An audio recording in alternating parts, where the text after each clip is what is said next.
Hi, I'm Sally Faith. Welcome to Coffee Talk. Glad to have you here. Today we have a special guest, Tom Kuipers. I've known Tom for a long time, and he's known me for a long time.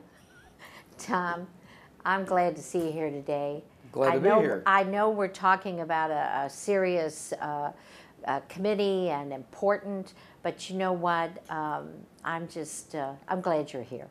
Well, I'm glad to be here, and of course, you're zeroing in on the veterans and Yes. the Veterans Commission here in St. Charles, and I'm certainly I glad to appreciate all represent your that. work that you do with that. Really. Well, we have 9 members on that, including Ron Stuyvesant, who's the council liaison, and we more or less oversee some of the veterans affairs and events within the city, and we also give aid and assistance to the veterans in the community who may be asking about benefits, where to go for them, and things like that. Good. I think that's important. Now I know, certainly I'm thinking, first of all, you have several events that we have that your committee takes care of and is active in and makes happen, and I appreciate that. So you want to go down that list of what those events are? Sure. There are 3 that we zero in on each and every year. That's, of course, the Memorial Day, the Veterans Day, and a new one that we really just started last year, and that's the POW MIA Recognition Day, which occurs on the 3rd Friday of September each year. Of course, we know Memorial Day then is in May.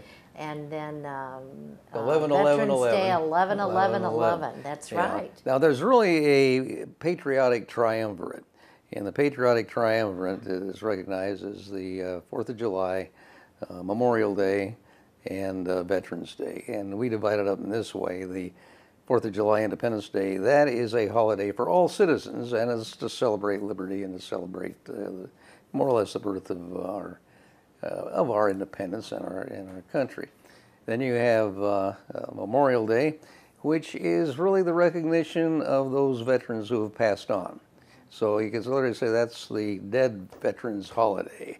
Then you have the Veterans Day, which is a celebration for living veterans. That's not to say you don't recognize those who've passed on, but mainly it's always been one for you where you find a veteran or a guy on active duty or a girl on active duty, buy him a beer and a hot dog, and you have a good day. That's right. That's right. I think that's great. That's a great way to look at it. Now, tell me a little bit about your military career. Well, I served in the United States Army, and I originally enlisted in the combat engineers back in high school.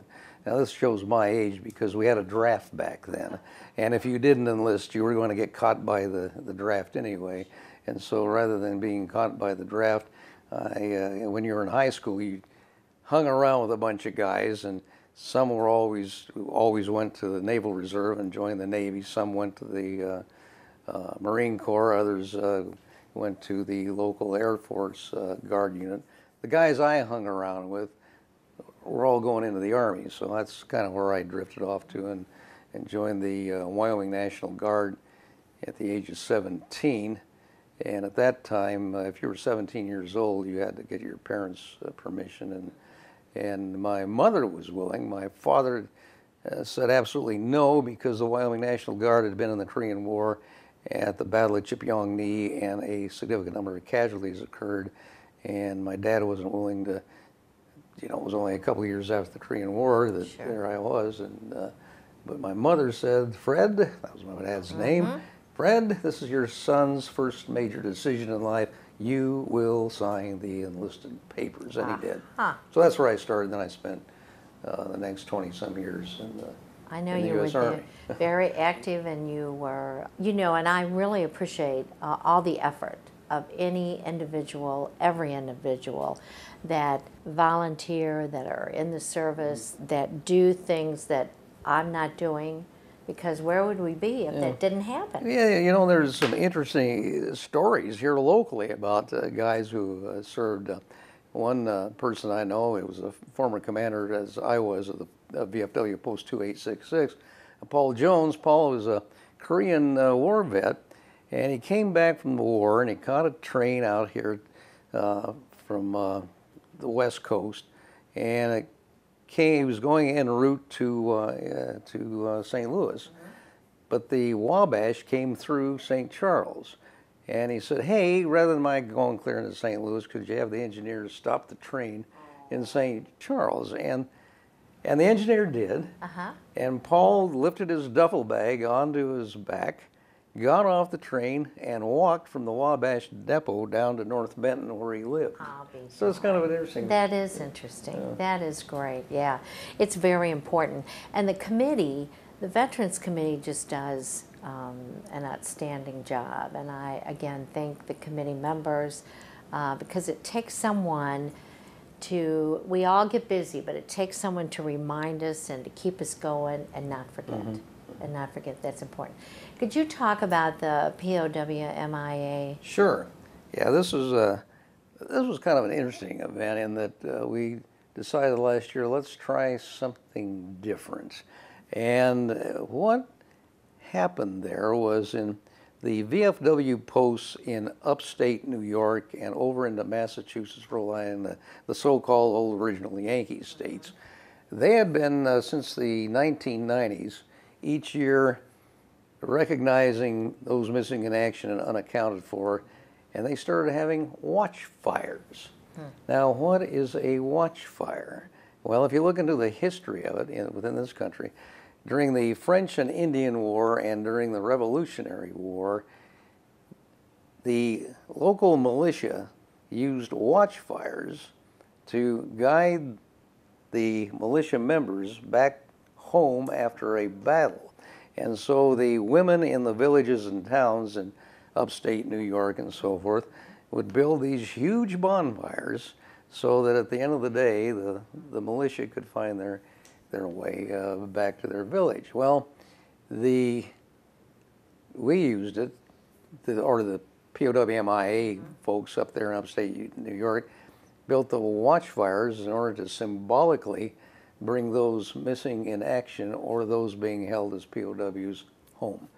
And so we did that last year, right down there by our Veterans Memorial here in St. Charles, which is right on the banks of the Missouri River. And one of the local contractors, in fact, Jim Taylor was the guy who did this, he loaded up all the wood in the world he could find, old tree trunks, and he went down, he dumped them down on the banks, and then the calls started coming into you. What's all this junk being dumped on the banks down here? Well, it's like building a Texas Aggie bonfire. It sure is. Just putting all these old stumps and wood and so forth, and then we built it up. And that night we poured about 5 gallons of kerosene on it and got the thing going. And man, I tell you, we had a fire. It was a fire, and the fire department was there. The fire department was there. Yeah, they supervised us. They didn't let us get out of the hand. No. They were not going to have a Rome burning here in St. Charles. And the thing about it was, folks were coming across the Blanchette Bridge and looking over here, and all of a sudden these cars started coming down. And what in the world is going on? And it was the watch fire, and so it.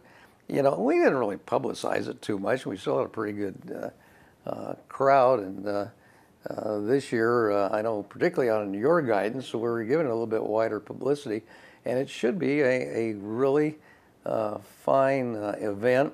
The patriotic riders of the American Legion will participate. Their lead guy, he has about 25 motorcycle riders from the Patriot Guard, and the American Legion post out here has some of their folks.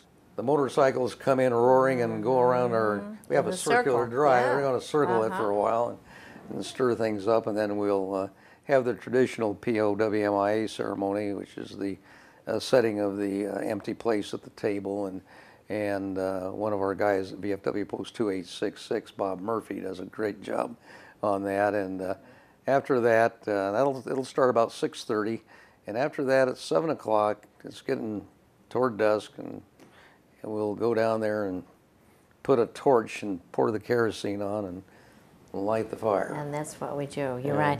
And it is, I've attended that, and it's just very impactful. And I have a POWMIA flag that was given to me, I think, last year. Yep.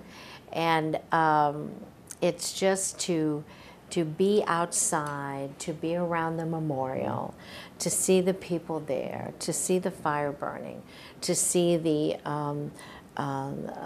river, and to see everybody and their quietness and looking, and see that empty table, the table with one empty chair, is just really a reality check. And I think it's just a great idea, and the fire is just a wonderful idea. And we do have those who have been held as prisoners of war in the community. The local American Legion post, I know of an individual there, and our own VFW post has had prisoners of war, and it's a recognition of that, and symbolically to give them the prayers and the thoughts and the support to bring them home. Absolutely, absolutely. Well, I really appreciate, again, I would say, do you have a few facts you want to talk about the number of POW and Yeah, you know, MIAs? it's kind of an interesting story the way this whole thing got started. I know when growing up as a kid, and then even in the high school, college, even into my military career, you knew the POW, you didn't want to leave anybody behind. But the emphasis and the interest really came about from the Vietnam veterans. They picked up on the POWI MIA issue, and they wouldn't let go of it, in that they wanted to make sure there was an accounting of every person that was missing in action or held POW. And at first, those in the Defense Department and elsewhere kind of just wanted to brush it aside. But this bunch wasn't going to let them, and they shouldn't. And people don't realize, even today, we have over 73,500 unaccounted for from World War II. Wow.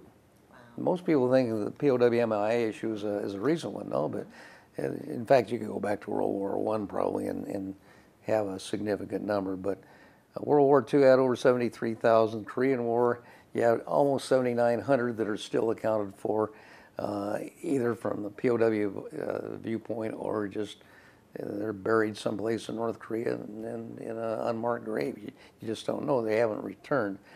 During the Cold War, you had reconnaissance flights over, say, China, Manchuria, or even the Soviet Union, and you've got 126 of those folks that are missing.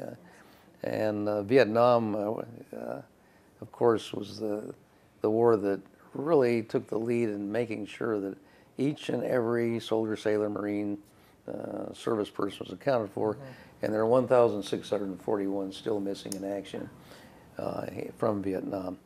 And now we've become so cognizant of that during the Iraq, Afghanistan, and also the earlier wars against Iraq, well, the entire Iraq, Afghanistan, going clear back to George W. Bush on to the present day, there are only 6. And that's partially, I think, due to the fact that we are so demanding that we make sure that we leave no one behind. That, you've had some terrific battles where you have indeed lost folks, but you only have 6 that are unaccounted for. And I think that's because, quite frankly, the emphasis from the Vietnam vets on accounting for all, and it carries over to those who are in the battlefield. They're just not going to let them be left behind under any circumstance. It's just, I think it's amazing. Well, I thank you for coming. Anything I haven't asked that you'd like to tell me? Well, it's just that one thing we do have, we have a very beautiful memorial here in this city. Yes, that's true. And the interesting thing about that, not many people realize this, and it came to my light because there was, you always get some disgruntled guy who writes a letter to the editor, and he wrote the letter to the editor saying, well, that's not really an American monument because the granite came from India. And yeah, it did. It did indeed. That's the only place where you can get black granite. And That's right. The next thing is, it came from the same quarry from which the granite of the Vietnam Veterans Memorial was quarried. So when you see our black granite monument here in the city, that came out of the same quarry as that Isn't just that absolutely amazing? fantastic monument in Washington, D.C. came from. Yes, and I've been there. No. Just very impactful. It is. It Very is. impactful. And I just didn't know that I would be affected that way, but Yeah. it is. And certainly ours is just, we have some really very impressive and very important events there by the memorial. And Yeah, I think that's great. and we've had many veterans organizations who have had their reunions here within the city, and they, of course, use that memorial. We're very proud of it. It's a contemplative memorial. It doesn't shout at you. You go down there, and it's a good place to go down the pavilion and have your lunch and just sit there and watch the river go by and right. contemplate. Absolutely. Now tell me, I think when in putting that together, wasn't there some challenges? Things Oh, didn't yeah. come in, and Well, the problem it was a was project to put it you had together. that tsunami in India. That's right. And That's it's right. just, and we were aiming for Veterans Day 2005, and it's here it comes. The rock is on the way, and you had the tsunami that put it behind, and then something happened they couldn't get it into the port of New Orleans, and they had to take it all the way around to the port of New York. And here we go, and the race was on, and it got to the Port Authority of New York, and it got tied up in the bureaucracy. I don't know what exactly it was, but phone calls were made to the Senate leaders and to our own senators and representatives in Washington, and somehow or another they finally popped the cork in the port of New York, and they got it out, loaded on the train. Well, here it comes, and this is about the 4th of November, so you got about a week, and the train's bringing the thing, Okay. and it gets in here about 5 days before the Veterans Day. Yeah. And I mean, the public works folks here in the city just worked day and night putting that darn thing together, and it was ready on the 11th hour, the 11th day of the 11th month, and John Phillips, I think, was a city engineer who really supervised that doggone thing and talked to the Port of New York and got it on the train and got it rolling in here That's to great. St. So Louis. it takes all pieces and people and, Yeah. and everyone to be a part of it. But I thought that was it happened, interesting. yeah, it did. Isn't that usually how it always is? It does. Just- Somehow it comes together. It just, I don't know. It's magic, you know. It's magic. That's right. Absolutely. Well, Tom, thank you for coming. I appreciate it and taking the time. And if you're interested in serving on the Veterans Commission, if you're interested in serving on any commission, board or commission, please contact my office, and that number is 636-949-3269. Get involved and support the veterans. Thank you. Bye.